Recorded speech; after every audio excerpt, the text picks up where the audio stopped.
Welcome to The Least You Should Know About the Enlightenment. But first, a word from our sponsor. Well, good morning, everybody, or good afternoon, or good evening. Listen, we're about ready to start a new unit on a group of writers associated with a period known as the Enlightenment. So I know you all are heartbroken that we're having to leave those Puritans behind and sort of move on down that great buffet line of American literature to the Enlightenment, or the Age of Reason. Writers like Benjamin Franklin, like Thomas Paine, Thomas Jefferson, and others. And so looking forward to it. Hope everything's going well. Let me know if you have any questions. I'm enjoying this time together, and I hope that you likewise are enjoying the class so far. You know, I've been doing my darndest to keep these lectures to 20 minutes, but it's getting harder and harder. And I think this is the case with the subject for today, the Enlightenment, because it is such an important, well, at least I think it's important that we really do understand sort of the historical context, sort of the framework, if you will, against which we might read these readers or these writers. So these slides are intended to do exactly that, present to you some historical background, identify some of the key players, some of the key thinkers, identify some of the chief characteristics, and some of the outcomes, and really understand sort of the transition between the 17th century and Puritanism and the 18th century and the Enlightenment. The Enlightenment really goes back and begins certainly in Europe before it does in the New World. It's one of those moments which happens to name itself. There were thinkers and writers, primarily in London and Paris, who believed, and maybe quite rightly, that they were more enlightened than some of their compatriots and set out to enlighten them through their academic pursuits, their studies, their inquiries, and their writing. And in doing so, combat ignorance, superstition, and tyranny to build a better world. Now, here's something I want you to remember. Their two real principal targets were were religion, organized religion, embodied in the Catholic Church, and the whole notion of hereditary aristocracy, in other words, monarchies. For the Enlightenment's political philosophers, we can really understand why their principal targets were religion and monarchies. Really, these two institutions embodied to them and to many really the two primary causes of so much human suffering and catastrophic losses over the centuries of tyranny and oppression. So historians identify some principal ideals associated with this period in human history. They are, and certainly not limited to, but do include the concept of reason, the ability to use reason and logic to solve human problems, toleration, natural law, change and progress are seen actually as good things, and finally the concept of deism. Also, I will add that this era is also referred to by some as the Age of Reason, and so you may hear me and others use these terms interchangeably. Meanwhile, across the Atlantic, many leaders of the American colonies, people like Thomas Jefferson, Benjamin Franklin, and John Adams, and others were drawn to the writings and the philosophical arguments presented by those thinkers of the Enlightenment. And you can really understand why they were drawn to them, particularly as those grievances that they were experiencing under the tyrannous reign of King George III were being heaped upon the colonists one after another. And ultimately we see that really the spirit of the Enlightenment is really the undergirding of the spirit of the revolution and the rebellion, and ultimately provided that intellectual courage and impetus for these colonists to unite against King George III and the British Empire.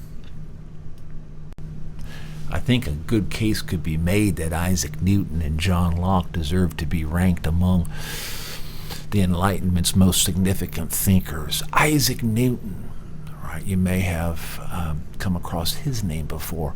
He saw God as the masterful creator, but a creator who no longer intervened in the world.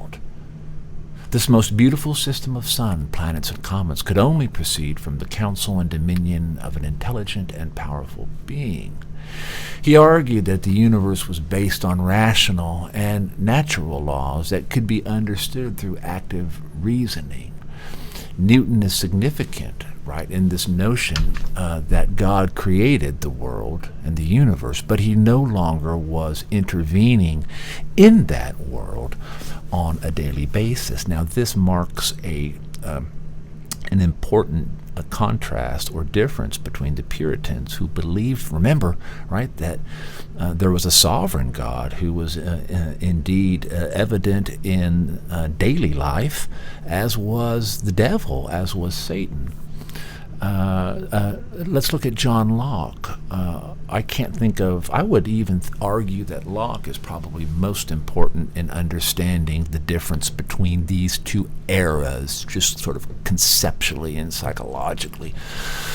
Locke argued that through the laws of nature, which Locke described as reason, that we can understand the need to respect the natural rights of others. He's best known for his concept of tabula rasa, which may be a term that you have heard before or maybe not, but tabula rasa is a Latin and it translates to blank slate, and the concept here is a simple one. Locke argued that every human being is born a blank slate, psychologically, spiritually, emotionally, and that life's experiences then write themselves upon this blank slate. But you can see, I think you can already see where I'm going to go with this, right?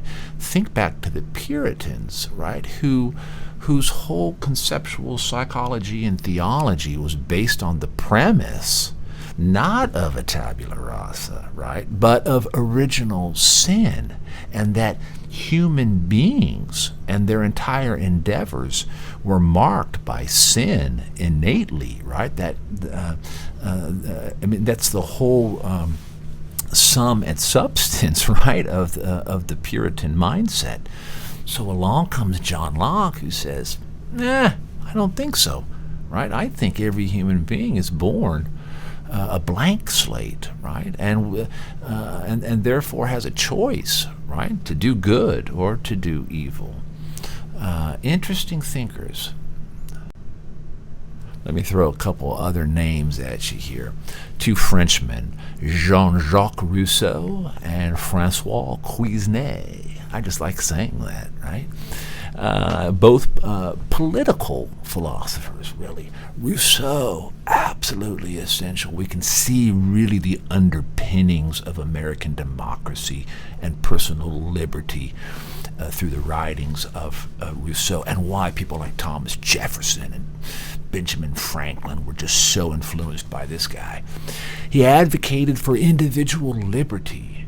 Famous quote by Rousseau here: "Man is born free, and everywhere he is in chains."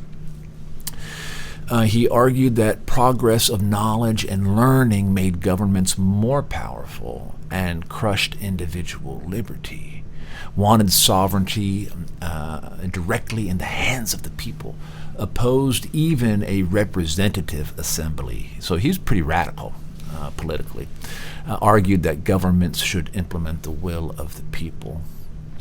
Quesnay is interesting to me and to many others, right? Because he argued that society should be based on the resources of nature and on land itself, and really influenced Jefferson's ideas and Jefferson's vision for America being tied to its agrarian resources, and saw an economy's power in its agriculture. That's something that I think Jefferson sort of got wrong. When he takes office in the beginning of the 19th century, we are certainly an agrarian sort of utopia if you think about the enormous blessings of natural resources in the North American continent. Jefferson hoped and prayed and wrote extensively that he had hoped that America would always be a land of agrarians, of farmers, of people who tilled the earth.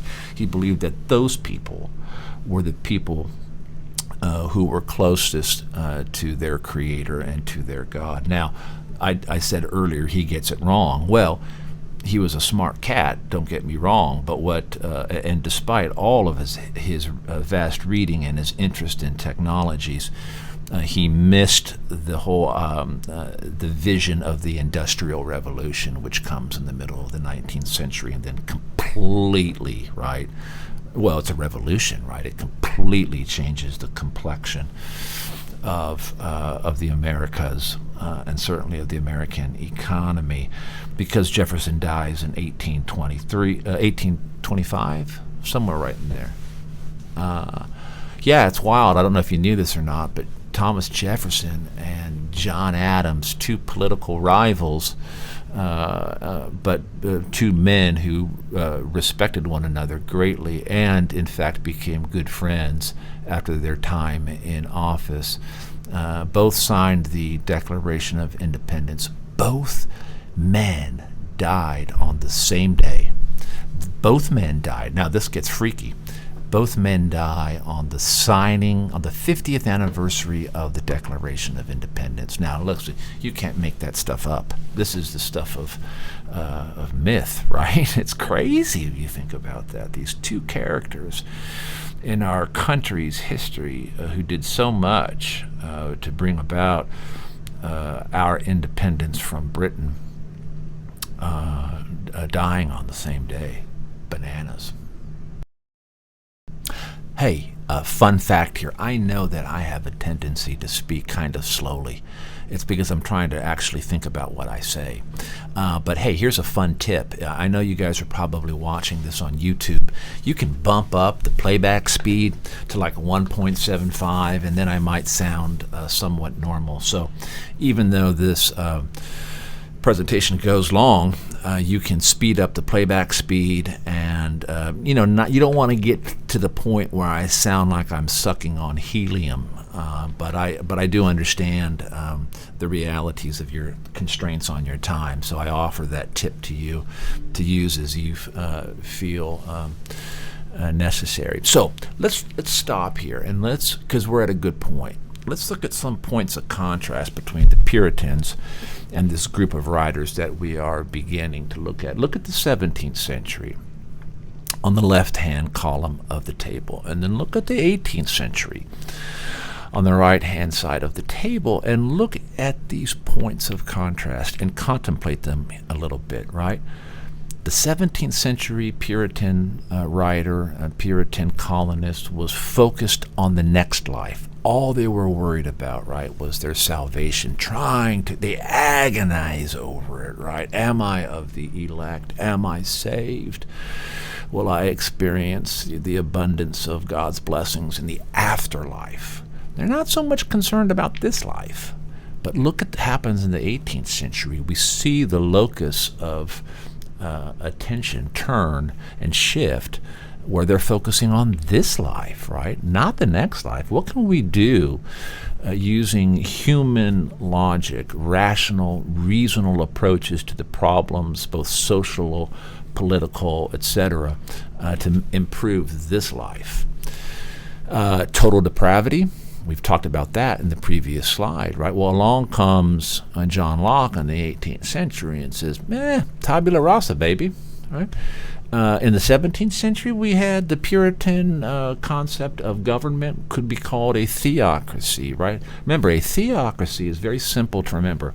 It's a government that where there is no distinction between the religious leaders and the political leaders. Okay, so they are one and the same. Where people who hold positions of power, responsibility, and authority in the church likewise function as civil magistrates. In the 18th century, we have democracy. 17th century, we have the old aristocracy and the monarchy. In the 18th century, we see, at least in America, the new country coming into focus, and we have a president. 17th century is one that's marked by obedience and fear, both to the church and to the monarchies. 18th century champions the virtues of reason and logic. The 17th century is marked by its intolerance for independent thinkers, and demands conformity, particularly in those early years of the Massachusetts Bay Colony. The 18th century is a more tolerant era, by and large. In the 17th century, we had Puritanism. In the 18th century, we'll have something referred to as or known as Deism, and we're going to get into that in a little bit here in a few slides. Stay with me. It's good stuff. Many of the most distinguished leaders of the American Revolution, again, Jefferson, Washington, Franklin, Paine, were powerfully influenced by English and, to a lesser extent, French Enlightenment thought. The God who underwrites the concept of equality in our Declaration of Independence is the same deist God Rousseau worshipped, not the God venerated in the traditional churches, which still supported and defended monarchies all over Europe. Thomas Jefferson and Benjamin Franklin both spent an enormous amount of time in France, who was really a natural ally because it was a traditional enemy of the English, and they absorbed again the influence of these French thinkers. The language itself of natural law, the whole idea of inherent freedoms of self-determination, which seeped so deeply into the American grain, was really the language of enlightenment, though often coated with a light glaze, a light veneer of traditional religion, what has been called by some our civil religion. This is one reason Americans should study the Enlightenment. It's in our bones. It's defined part of what we've dreamed of what they and of what we aim to become. Some characteristics of the Enlightenment, or the Age of Reason. We can see a belief in people's ability to reason. We can see the belief in people's natural goodness and the ability to rise above circumstances of birth, economy, religion, and society. We see rational thinking as a means of establishing a system of aesthetics and knowledge. We can identify this rationalistic view of humanity and its relations with God and with nature. In fact, we can see the belief that humankind could assume control of nature without offending God. Remember that idea of Isaac Newton's, right? This is a universe that is created by God, but we don't see God intervening in everyday life. The system that has been created is perfect. The whole concepts of natural order and natural law are evident. Some additional characteristics of this era. Enlightenment thinkers attacked authority figures and authoritative institutions and called for individual freedoms from restraints. They sought progress out of a long period of what they thought as of irrationality, the reliance on traditions, superstitions, and tyrannies. In other words, change was perceived as a good thing, right? They felt that though for centuries, right, human behavior, societies and governments have been, again, been the targets of those two principal institutions that cause so much suffering: organized religion and aristocratic monarchies that inherited not only land but power and wealth, and didn't always use those for good things, right? They advocated the principles of equality and social justice. They believed that a more benevolent society with people helping people could actually be accomplished. So they believed in reform. They developed a concept of laissez-faire economics, which gave rise to capitalism, and developed the concept of individualism. And they developed the spirit of scientific inquiry and expressed confidence in the ability to discover causalities, right? So we see the whole concept of scientific inquiry coming to the fore in this century in a way that it hadn't done in the past. Well, listen, if you're still with me and you've been paying attention, you can kind of understand and sort of realize, right, how Puritanism simply could not withstand the changes that were taking place. So we do see this decline of Puritanism. So a newer secular spirit had emerged in the 18th century. Certainly the population explosion, the continued immigration, were not attracted, right, to Puritan culture. Imagine that. And, if you think back to John Winthrop and William Bradford and these very earliest colonists in the New World, particularly in New England, it's relatively simple to control a small population. If you're talking about William Bradford, 1,000 people, John Winthrop, 1,000 when he shows up. But when you're talking about 10,000s and then 20,000s and so forth and so on, it's hard to enforce that uniformity of thought and the uniformity of belief. Urban enterprises and commerce made some Puritan tenets irrelevant, and certainly this only continues into the 18th century when we have the age of expansion and westward march sort of across America. The rationalist spirit made Puritanism seem, obsolete, superstitious, and for many quite unreasonable. So the call for toleration, diversity, civil rights, a more democratic government simply did not accommodate. It couldn't accommodate the Puritan notion of being God's chosen people as they believed they were. If you think back a few slides ago, there was that table that showed contrasts between the 17th century and the 18th century, some points of contrast. If you remember, in the left-hand table, there was Puritanism was sort of marked as the dominant sort of cultural, at least, and maybe even, for lack of a better term, religious force in the New World. And then on the 18th century, there was this word that you're probably not familiar with, and it was Deism.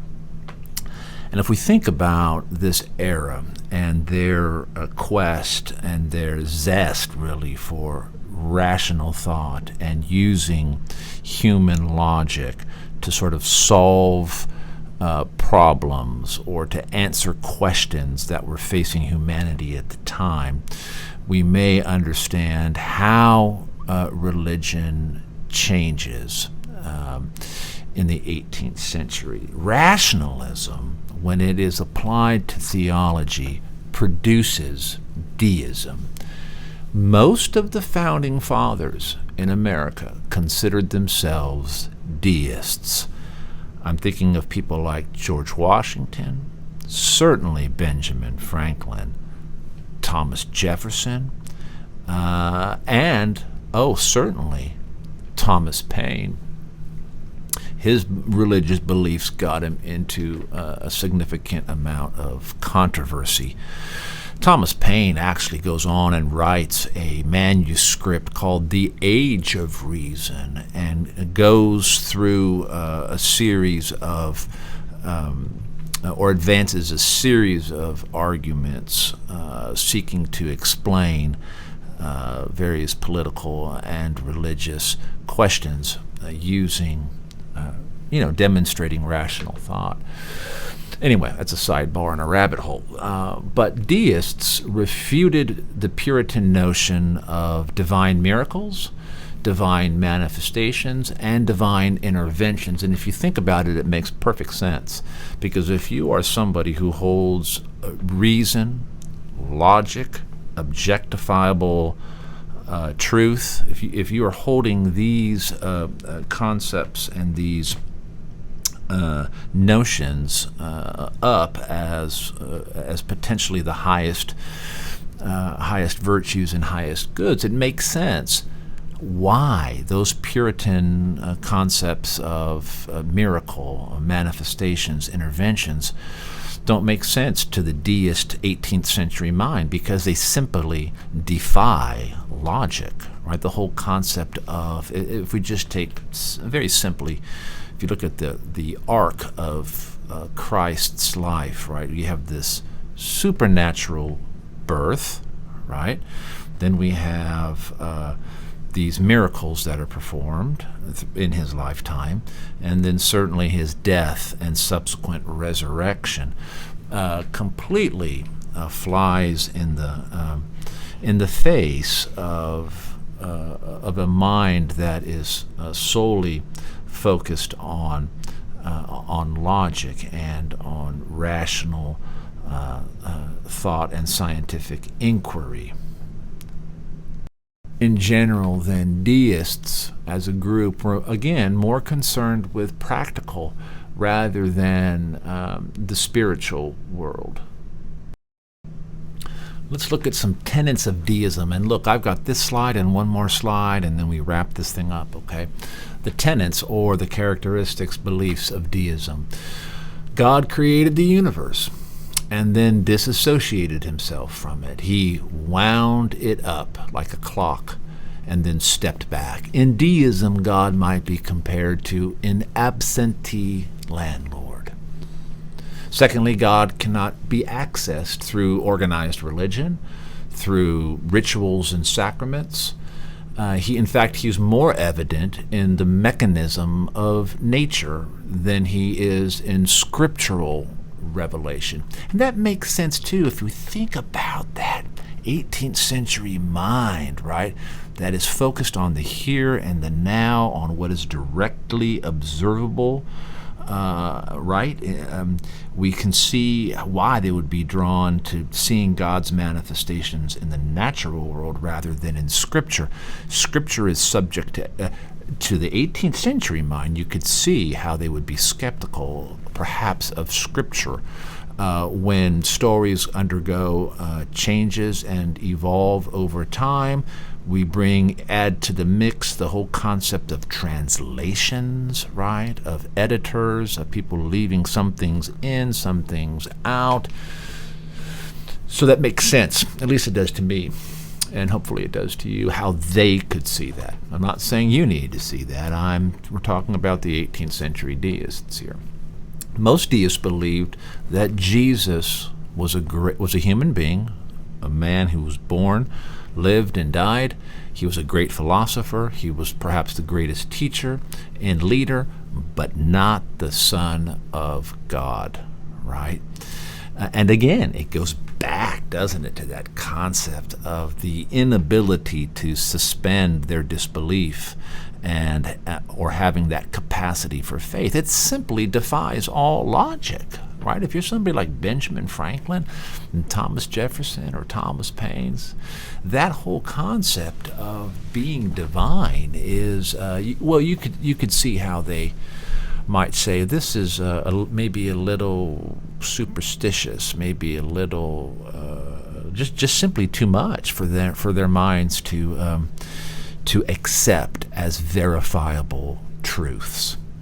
And then we're going to look at Benjamin Franklin's letter to Ezra Stiles, just so I'm going to have to add that in our learning unit. I don't think it's in the book that we're using at the moment, but it's absolutely an essential read, because in Benjamin Franklin's letter to Ezra Stiles, which he writes about a month before he dies, you can see Benjamin Franklin's deism defined. He lays it out. He in fact says, "This is my creed, my belief," and then he goes on to explain and define just exactly what it is he believes with respect to the divine, with respect to the creation, with respect to Jesus, and so forth. So it's very, very interesting. And then finally, God did not select a chosen people.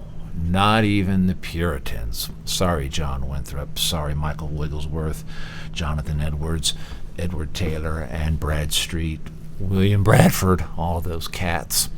That didn't make sense to the right. That doesn't make sense to the 18th century mind, right? Viewing the world the way that they, through the lenses that they did. It's not logical. Let's wrap this up. Some of the literary forms that were popular during the 18th century, during the Enlightenment in America. There was a rapid growth of publishing, which led to the rise of newspapers and magazines. That makes sense.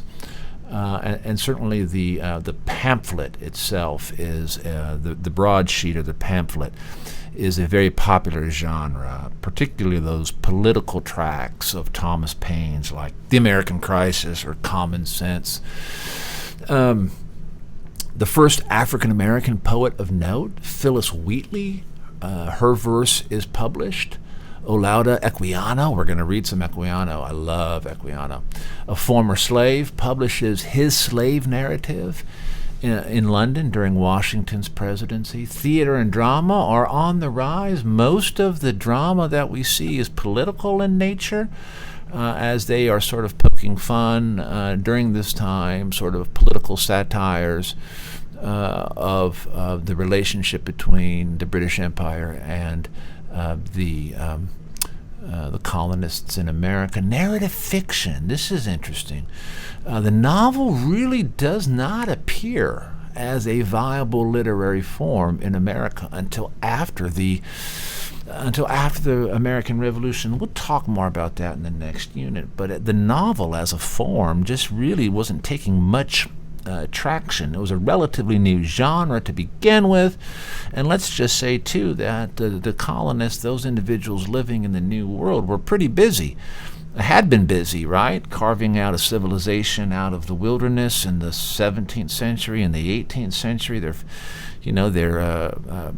galvanizing politically against the British Empire, and so it's really not until the 19th century, where a couple of generations at least out from the American Revolution, where we begin to see fiction in the sense that we think of it now as a genre that becomes popular by and large because people have time and maybe a little more leisure to read these imaginative works. And that's what we'll get into when we get into the Romantic era of the 19th century. I can't wait. That's my favorite.